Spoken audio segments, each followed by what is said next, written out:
Oi pessoal, PET volume 3, semana 2, para o segundo ano do ensino médio. Eu não sei o que o meu colega de filosofia, ou minha colega que fez esse PET, andava pensando quando ele terminou. Eu prefiro pensar que ele já está sofrendo os efeitos do confinamento para escolher este dentre tantos temas para tratar. Vamos tentar dar uma suavizada para te ajudar e que não seja mais um sofrimento desnecessário. O nosso tema continua dentro da fenomenologia, mas eu vou dar uma viajada. Você gosta de mitologia, muita gente gosta. Dois nomes que você conhece é Zeus e Hades.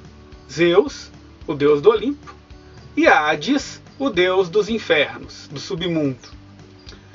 Uma coisa que você deve perceber é que em toda mitologia você tem o que a gente chama de dicotomia, tá? Ou seja, dois opostos, um bom, um mal, um certo, um errado, sempre vai existir isso. E quando eu estou trabalhando aqui com Zeus e Hades, também tem uma dicotomia que a gente não escuta muito, tá? É uma correlação entre os opostos. No reino de Hades tem dois semideuses ou outros deuses lá, um deles chamado Hypnos e outro Thanatos. Hypnos, você pode lembrar pelo som, vem de hipnose, vem de sono, é o deus do sono. Quando você dorme, você meio que morre para o mundo que existe, mas você volta e acorda de novo. Mas tem um outro, tem Thanatos. Thanatos é o deus da morte, o deus do sono eterno, tá? Ele é a personificação da morte. A gente não fala tanto deles porque é difícil para cada um de nós encarar algo que é próprio da nossa humanidade, mas que muitas vezes a gente tenta brigar contra.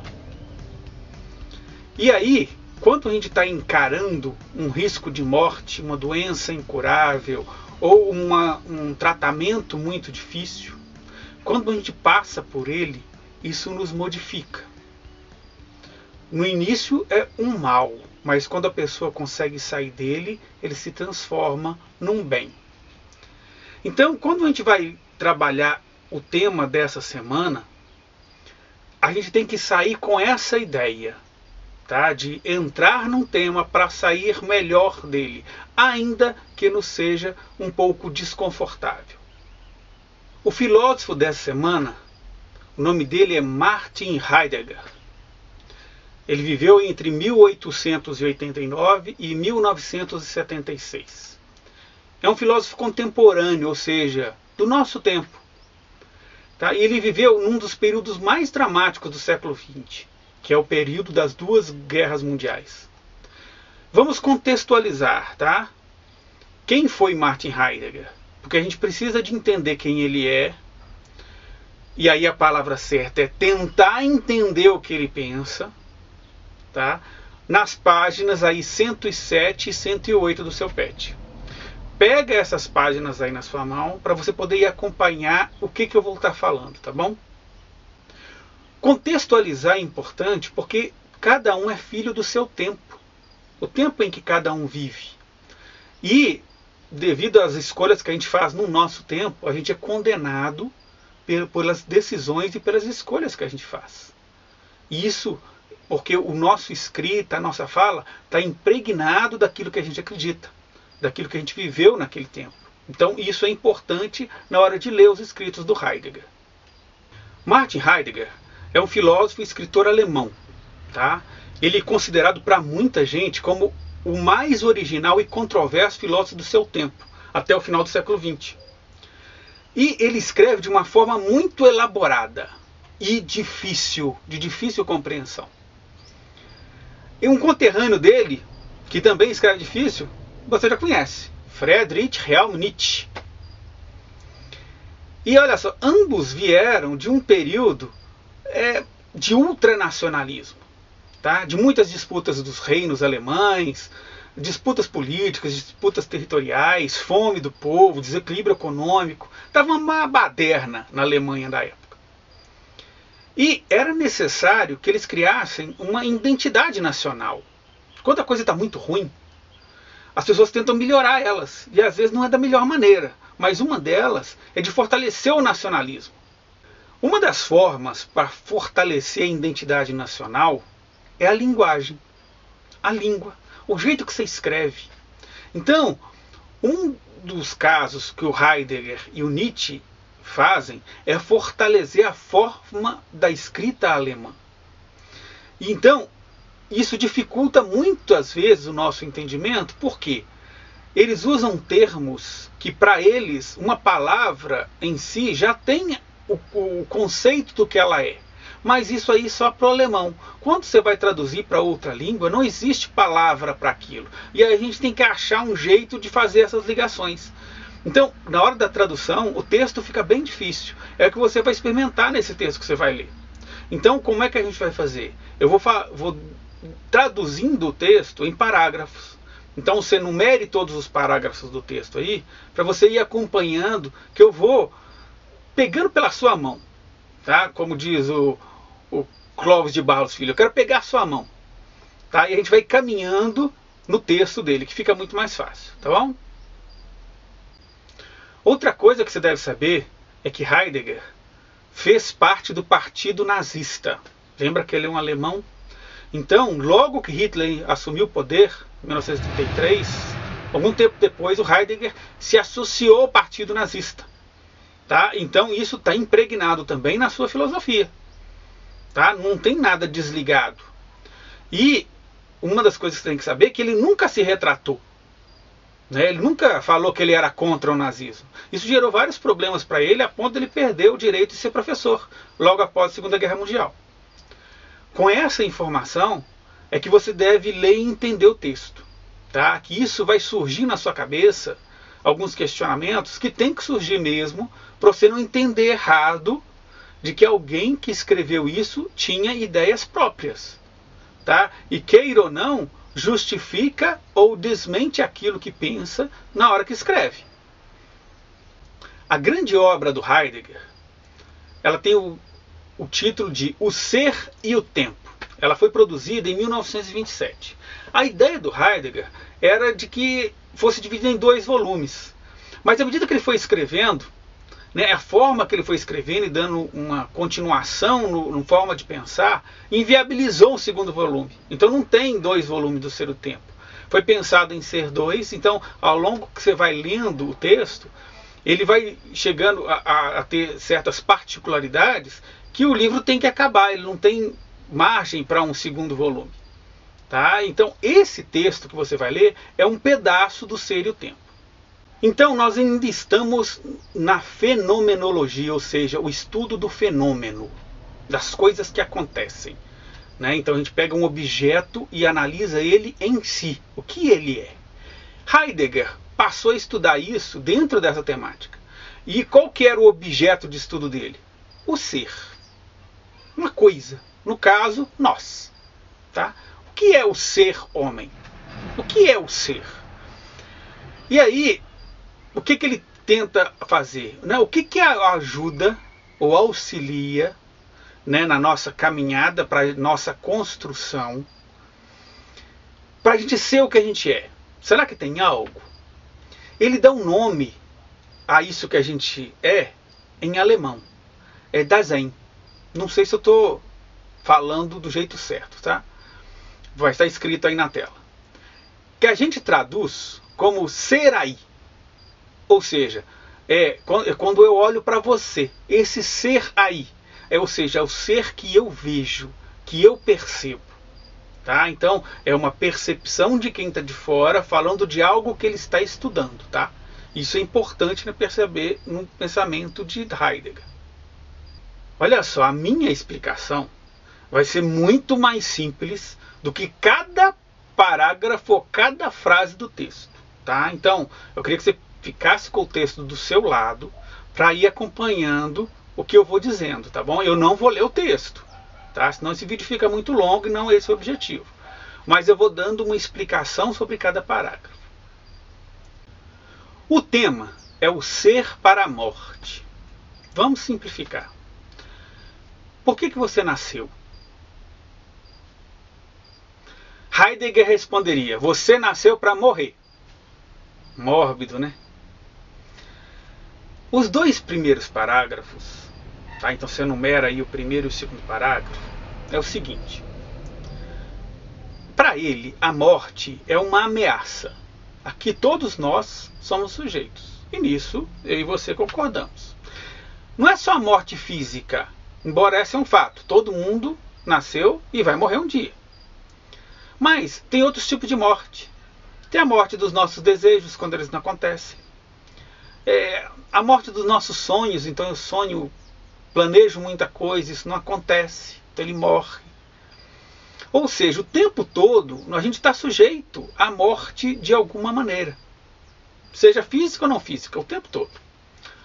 Para Heidegger, a morte é um fato inexorável, ou seja, é impossível de você fugir dele. A gente tem que assumir. Vai acontecer. Acontece. Todo momento. E aí então a gente tem duas opções. Tá? Ou a gente tentar negar isso, ou a gente assume que isso é verdade. E isso só acontece porque a gente vive num mundo em relação com as outras pessoas. Você não é um ser sozinho. Você precisa das outras pessoas para ser o que você é. Se você já está escutando essa aula, é porque alguém te ensinou a escutar as palavras. Certo? Então é um ser em relação. Você deixou de ser um ouvinte para ser um falante. Você tem que aprender bem as duas coisas. Então, um cego, quando perde uma pessoa que vê e perde a visão, houve a morte da visão. Então ela tem que viver com essa morte para outro tipo de vida. Essa é a proposta do Heidegger. Então, existe um conflito constante entre o nosso sonho, a nossa perspectiva, o nosso anseio e aquilo que é de verdade. Então, se você está vivendo um momento agora, você é um ser aí. No terceiro e no quarto parágrafos, Heidegger nos diz que quando nascemos, não percebemos que somos jogados num mundo de morte. A gente só percebe experimentando isso. Então, por exemplo, a saída do útero. Nós somos um ser tranquilo, feliz, protegido, quentinho. Nós somos arrancados numa cesariana, jogados num lugar frio, onde dão um tapa na gente na primeira chegada do mundo. E a gente chora. Nossa, que angústia. Morreu um mundo antigo para nascer um mundo novo que não é muito agradável. E aí eu tenho o quê? Eu vou querer voltar para o útero? O neném chora querendo voltar, mas não dá mais. Morreu um mundo para nascer um novo. Então, morreu algo físico para nascer alguma possibilidade. Então, tudo isso que aparece para um bebê, né? A fome, o choro, essa experiência nos traz angústia. A gente fica angustiado. Então o neném começa a sentir um incômodo, ele chora. Ele vai chorar. Porque ele quer que muda isso. Então, olha só, houve a perda de algo. Mas o choro é o pedido da mudança, de superação. Então, ou que seja, eu vou parar de chorar e vou morrer de fome?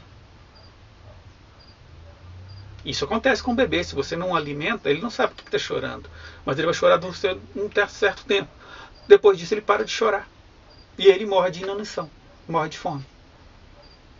Então nesse parágrafo, o Heidegger começa a nos colocar da seguinte maneira. Você tem duas possibilidades. A experiência de morte, você vai viver ela. Mas o que você vai fazer com ela? Você tem que transformar em algo novo. Essa é a proposta do Heidegger. Certo? Nós estamos saindo de um ser aí para um ser que ainda vai ser. Um ser de futuro. E aí nós vamos para o parágrafo seguinte. Mas antes de ir para o parágrafo seguinte, tem um parênteses aqui que eu queria tocar no assunto com você para você saber o tanto que isso aí está incutido no momento do Heidegger. quando ele fala isso de encarar a morte e tentar transformar isso em algo mais, eu não posso deixar de lembrar dos prisioneiros nos campos de concentração. Um problema. Porque a mesma pessoa que lê aqui pensando nos prisioneiros do campo de concentração pode ter lido também um dos carrascos que estavam mantendo aquelas pessoas lá e mandando para o campo de trabalho forçado. Tudo são justificativas. Olha só o problemão que a gente tem aqui. Tá bom? Então eu fecho parênteses. No parágrafo 5 e 6, o Heidegger coloca que nós somos seres para um fim. Já começa a mudar. Você era primeiro um ser aí, um ser estático, experimentou a morte, e você vira um ser para um futuro, um ser para o fim. Assim, a ideia que você é algo definido pelo seu passado, pelo que se passou com você, muda para um ser que caminha para um fim. É a desistência ou a morte de um passado, tá? Para uma vida que caminha a uma morte futura. Então, olha só, você vivia de um passado, construiu algo que é você, percebeu a morte de algo por uma decisão, porque você viveu isso pensando no amanhã, que também vai deixar de ser por um outro tipo de morte. Então, para o Heidegger, a experiência de morte te leva a uma possibilidade de futuro, a partir das suas decisões, não tem determinismo. E aí a gente lembra de um outro cara que a gente estudou num PET atrás, certo? Que foi Sartre. Estamos condenados à liberdade, condenados às nossas escolhas. Olha só, da mesma maneira, é um contemporâneo. Tá? Os dois são existencialistas. E aí no último parágrafo, o Heidegger sugere que pensar a morte como algo definitivo é incorreto. Tá? Visto que é uma constante, é uma coisa que vai acontecer sempre. Porque vai se tornar outra e você vai fazer outras escolhas e vai passar para o tipo seguinte. Tá? Então, nós somos um deixar de ser constante. Embora a morte física vai chegar. Essa, ninguém foge dela. Por enquanto. Vamos ver, tem tecnologias aí, então vamos trabalhar o que é hoje. Então essa é a perspectiva do Heidegger. Nós somos uns seres sujeitos à morte o tempo todo, sujeitos a escolhas o tempo todo, e que a gente vive caminhando para a morte, ou seja, as coisas vão acontecendo, vão morrendo ao longo do caminho, e a gente continua escolhendo continuar caminhando. Bom, agora já deve ter ficado um pouquinho mais claro e mais fácil de responder as perguntas. Vamos às atividades. Número 1. De acordo com o texto, o que é a morte? Eu acho que ficou claro. Mas, para o Heidegger, a morte é um deixar de ser. A morte existe quando a gente faz escolhas. Ou quando estamos sujeitos a escolhas impostas por nós, pela condição, pelo momento, por outras pessoas, por outras decisões. Pode ser físico ou não. Pode ser a incapacidade nossa de realizar um sonho, um desejo. Existem vários tipos. Então você escreve aí com suas palavras. No texto, a morte é caracterizada pelos termos incondicionalmente e insuperabilidade. Defina esses termos. Primeiramente, pega um dicionário para entender os termos incondicional e insuperável. Depois, o que você vai fazer? Relacionar os dois termos com morte. Tá? 3, 4 linhas você já consegue fazer, tá bom? 3. O texto mostra que a morte deve ser vivida como experiência antecipadora. Explique. Olha, o que é uma experiência antecipadora? É aquela que você sabe que vai vir. Que você já tem certeza dela. As suas decisões também. Então, tem que levar essa situação em conta. Então, se você sabe uma coisa que acontece muito, se você sabe que vai morrer, como é que você agiria hoje? Se você morreria amanhã, o que você faria? Você faria um monte de coisa que você não faria normalmente. Você falaria coisas para as pessoas que você não falaria normalmente. O que a situação do Heidegger está dizendo é isso. Às vezes viva como se fosse morrer amanhã. No Cortella ainda completa, um dia você acerta. né? Mas viva bem, viva o melhor possível. Na quarta e última questão, você deve descrever como se sente em relação a cada uma das palavras propostas aí no PET relacionado com a morte, tá bom? A primeira é angústia. Por exemplo, eu fico angustiado quando eu vejo que alguém está morrendo, seja por doença, algum acidente, eu não posso fazer nada. Isso me angustia, né? Então, em relação à morte. Então, você deve fazer em 2 linhas aí. Letra B, o medo. Letra C, renúncia, ou seja, deixar de fazer algo em uma situação de morte. De perda, como você se relaciona com a perda. São palavras e situações muito pessoais, tá? Então coloque aí 1, 2 linhas, cada uma dessas aí, e aí vai ser um bom trabalho. Terminamos então a semana 2 do PET, volume 3, para o 2º ano do ensino médio. Bom, siga as instruções que eu passei para vocês no WhatsApp, ou que você recebeu do seu professor, que tem alguns professores usando essas aulas. Agradeço muito a confiança. E a gente se vê na próxima semana. Até lá!